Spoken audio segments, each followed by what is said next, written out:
मैं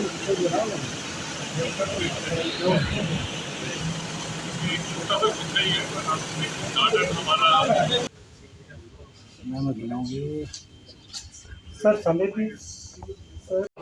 सत्य कहेंगे, सत्य लिखेंगे, सत्य चलेंगे।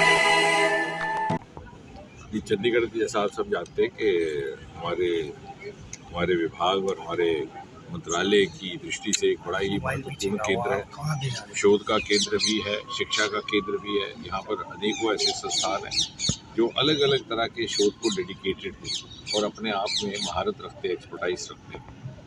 और फिर उनका आपस में जब सिनर्जी बनती है तो एक व्यापक शोध, एक वाइडर इंटीग्रेटेड रिसर्च का भी विकल्प उत्पन्न होता है। आज हम जिस स्थान पर खड़े हैं, एमटेक, ये माइक्रोब टेक्नोलॉजी में स्पेशलाइज्ड एक एक्सपर्टाइज रखता है।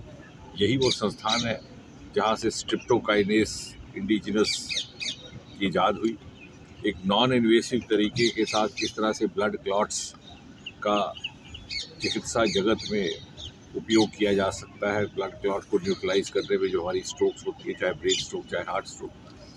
और संयोगवश यहाँ पर पीजीआई चंडीगढ़ जैसे चिकित्सा संस्थान भी हैं जहाँ पर क्लिनिकल ट्रायल्स भी हो सकते हैं। और अभी भी ये संस्थान बड़े महत्वपूर्ण एरियाज में शोध कर रहा है।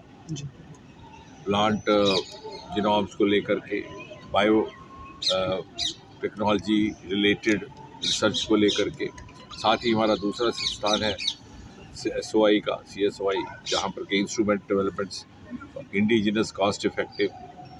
और यहीं से हमने, क्योंकि हमारा एक कार्यक्रम पालमपुर के IHBT पे भी था जो हमारा इंस्टीट्यूट ऑफ हिमालयन स्टडीज़ का है, लेकिन चूँकि मौसम नासाज हुआ तो वहाँ पहुँचना आसान नहीं था, तो इसलिए वर्चुअली वहाँ का भी एक कार्यक्रम यहीं से आयोजित किया गया।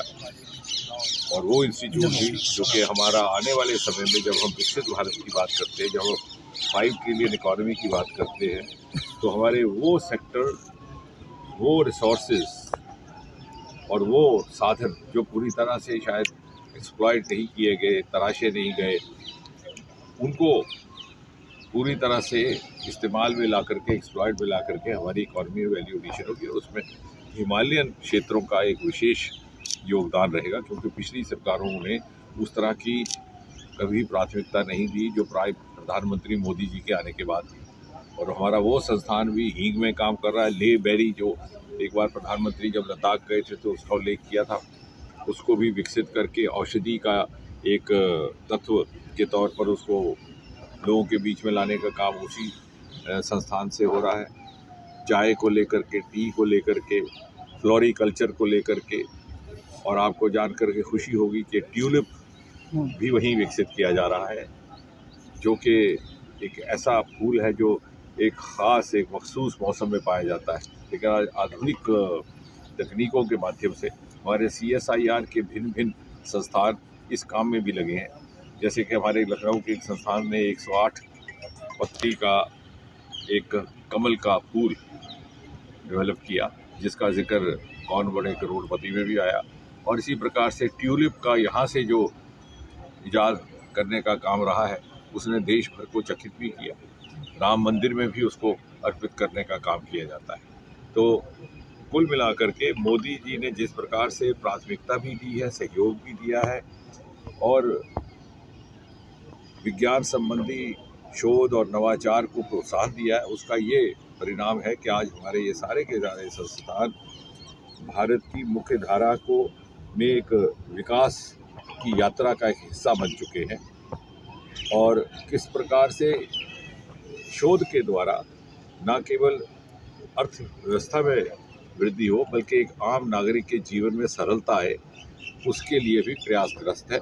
और चंडीगढ़ में ये बात करते हुए या ये चर्चा करते हुए विशेष संतोष का अनुभव होता है, क्योंकि शायद उस प्रकार से इस केंद्र का सदुपयोग नहीं हो पाया है जिस प्रकार से अब करने का प्रयास किया जा रहा है। सर, केजरीवाल को राज्यसभा सदस्य बनाने के लिए आज हमारे पास एक तरफ डॉक्टर खोसला है और एक तरफ डॉक्टर भट्टाचार्य है, तो इन्हीं दो नाम के बारे में बात की जाए तो मुझे लग रहा है कि डिजिटल लाइब्रेरी ये देखिए, ये भी कॉन्सेप्ट मोदी जी के आने के बाद हुआ। CSIR के अंदर ही एक कंपोनेंट है जिसको कहते हैं TKDL, क्योंकि आज के ज़माने में एक्रोनिम ज़्यादा मशहूर होता है। असल नाम क्या है, किसी जैसे आपका नाम होगा अनिल शर्मा तो AS, तो इसी तरह traditional knowledge digital library TKDL, उसमें बड़ा एक अद्भुत प्रयोग किया गया कि जितनी हमारी विरासत की जानकारी है उसको स्टोर किया गया डिजिटल माध्यम से, क्योंकि भारत का ये एक्सक्लूसिव रिसोर्स है जो और देशों के पास नहीं है।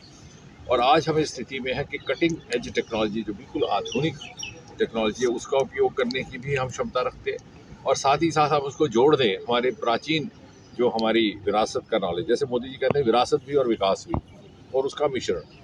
और आपको शायद ध्यान में होगा कि अभी जो बजट प्रस्तुत किया गया मोदी जी के ही दिशा निर्देश में वित्त मंत्री जी द्वारा, उसमें भी जिक्र आया और ये घोषणा की गई कि हम एक digital repository of traditional knowledge स्थापित करेंगे व्यापक, जिसका मैं जिक्र कर रहा था CSIR में, तो इससे अधिकतर विज्ञान से, लेकिन एक विज्ञापन तौर पर, और उसकी जो नाम है उसी से आप देखिए कितना सांकेतिक नाम है, कितना वो महत्वपूर्ण नाम है, वो अपने में एक सिंबॉलिक है, डिजिटल ट्रेडिशनल नॉलेज रिपॉजिटरी।